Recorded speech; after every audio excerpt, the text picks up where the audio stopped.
Hello guys, welcome back to SportsCorner GH. My name is Adam. Today is Sunday and happy Sunday to you all. Today's video is divided into two parts. The first part talks about the latest updates coming from the camp of the Black Stars. This morning they left Ghana to Libya, where they are going to play against Sudan for the second time in the ongoing 2025 AFCON qualifiers. And by now they should be in Libya because it's a straight flight from Ghana here to Libya. They should rest. They should start preparing for the game they are going to play on Tuesday. Now, the details of the game they are going to play on Tuesday is that the time for this game is 1 p.m. on the 15th. So Tuesday, 1 p.m. Please kindly take note. Next, let's talk about the mood in team camp. Now, a source close to the team has revealed to me that the mood in team camp is very positive. Now, a lot of things have been happening after the game. But the mood in team camp is very positive because the players have spoken to themselves and they know they have only one goal, one target, is to get all full 3 points by any means necessary on Tuesday. They know that even a draw can put Ghana in a very compromising situation if we have to qualify for the AFCON 2025 that will be hosted in Morocco. So guys, the mood is positive and the players know what to do. Let me know your thoughts about it down below in the comments. Let's move away from that and talk about the part 2 of today's video. You and I would agree that the formation 4-2-3-1 has not really helped us. It has made the Black Stars too predictable, and I believe against Sudan on Tuesday, Addo needs to bring the element of surprise. He needs to change formation, and I believe we need to go with a formation that is going to allow the Black Stars play two strikers, probably a 4-4-2 formation or a 4-3-3 formation. If you want to play a 3-back, probably a 3-5-2 formation. This is based on my opinion because I have noticed that every single time we have played the 4-2-3-1 formation, it's mostly the striker always feeling isolated and not able to get a lot of chances. Against Sudan, yes, we played very well. We created a lot of chances, but then it really didn't materialize. I felt like an in-game management of changing of tactics and formation should have happened in that game. Now, let's take a look at the strongest starting lineup in the formation 4-4-2, based on my own opinion. But then let me know yours down below in the comments. In goal post, I'm waiting for Lawrence Atizigi. Looking at the game against Sudan, he was so good. His saves really helped the Black Stars to not concede a goal against Sudan, because conceded goal against Sudan would have been detrimental to us currently. So Atizigi was very good for the Black Stars. He really helped us, and which I believe he should start the game against Sudan on Thursday. Now, center backs, right center back, I'll go in for Jiku. Jiku has been so good. Anytime Jiku is not in this team, we are lacking defensively. Jiku is back, and guess what? We kept a clean sheet, which is very important in my own opinion. Very aggressive, very vocal, a leader at the back. He commands everybody at the back and tells them that, hey, you need to be very focused throughout the 90 minutes. And he was very focused against Sudan, and I loved it for him. Also, left center back, I'm going for Salisu. Salisu, if you know the kind of season he's having at Monaco, also in the UCL, it shouldn't tell you the kind of player we are having. He's on form. He's very confident. People don't talk about him much because he's a defender. But this defender scored a goal in the UCL. And I mean, it's showing clearly when we played against Sudan, you could see his performance is top-notch, is up there.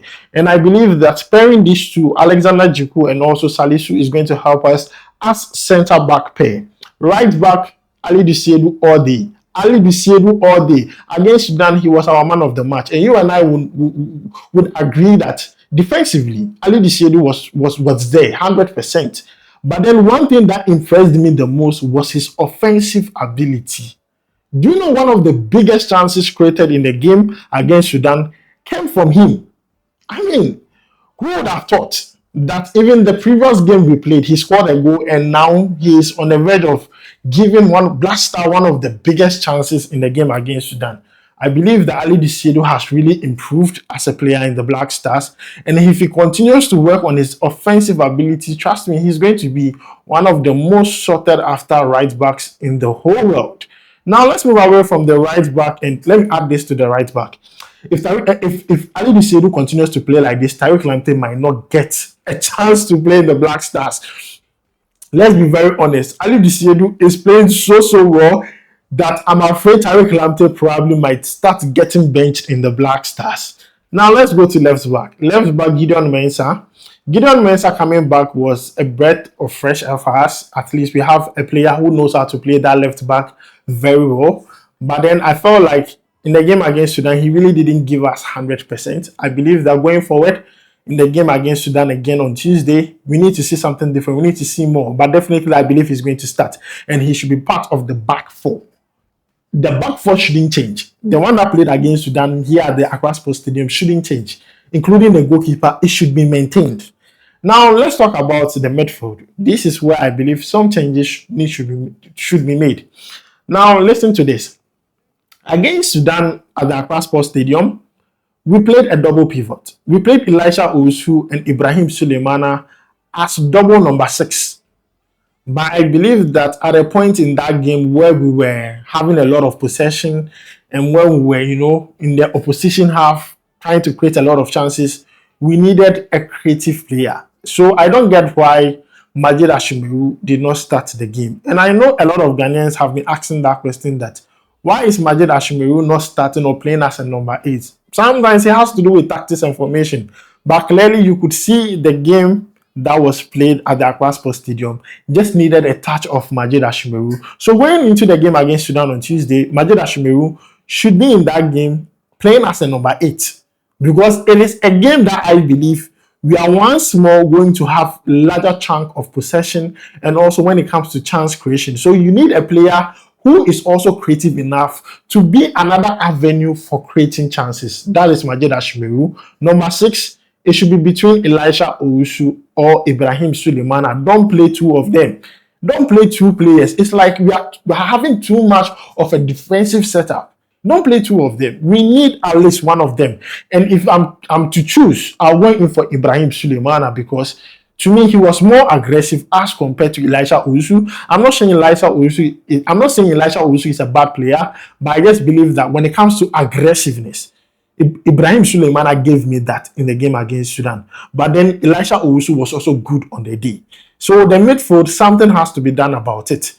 Also, that midfield, we could include Mohammed Kudus in there. But Mohammed should play the right side of it. Because we are playing a 4-4-2 formation, the right side of it should be Mohammed Kudus. Now, Mohammed Kudus will be playing as an inverted winger. That means that when we are applying pressure on the opponent, Mohammed Kudus is going to be on the wings.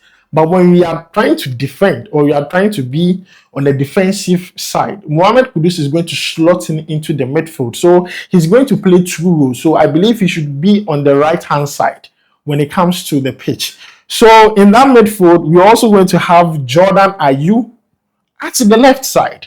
I believe Jordan Ayew off the ball work is very impressive. Jordan Ayew on the ball is also impressive. Having Jordan Ayew also play similar role, just like Mohammed Kudus on the left, is going to give us a lot of numbers in midfield and also a lot of numbers when we are attacking. So in midfield, I'm going to go in for Ibrahim Suleimana and Majid Ashimeru playing a number 6 and number 8 role. And also on the wings, right wing, I'm going for Mohammed Kudus, who will be playing as an inverted winger, and also Jordan Ayew on the left wing playing similar role to Mohammed Kudus, just that they are just playing at different positions. Now our front two, I'm going for Semenyo and Brandon Thomas Asante. Inaki Williams should come from the bench, as simple as that. See, let's be very honest. Inaki Williams has been given so much opportunity in the Black Stars, and every single time when I see him miss chances, I keep on asking myself, my guy, you need to start taking these chances by their horns. But in this game, I believe we need Brandon Thomas Asante. This guy is a proper number 9. Center forward Sunny. He needs to start that game if you are going to play a 2-top. So Semenyo and also Brandon Thomas Asante. And this is how I present my 4-4-2. This 4-4-2 could be a 4-3-3, depending on which winger becomes inverted, which winger joins the midfield at a certain point in time. You get me? So if Mohammed Kudus joins the midfield becomes 3. That is Kudus, Ibrahim Suleimana, and Ashimeru. You get me? That means that Jordan gets to join the forward. So it becomes a 4-3-3. And vice versa. It also goes vice versa. If Jordan Ayew joins the midfielders, that means Mohammed Kudus joins the forward. and it helps us. It makes us very, spontaneous. We can play the game very well. So this is based on my opinion. If you are going to play a three-back system, we know how it goes. Some players would be out, but I still believe that we are going to have majority of these players in there. Now, for instance, if you are going to play a three-back system, let's say a 3-5-2, this is how my formation is going to go, like a strong one. Atizige in goal post, Salisu, Jiku, and Ali Dusiedu as the three-back. I believe this is the strongest we have. Now, in midfield, we need to pack it very well. A three-man midfield. We need to have Ibrahim Suleimana, Majid Ashmeru, and also Mohammed Kudus in there. Now, with the three-back system, we know the full-backs play as... They play as wing backs, you understand? So Tariq Lamptey playing as a right wing back, and also Gideon Mensah playing as a left wing back. So mostly they get to go forward.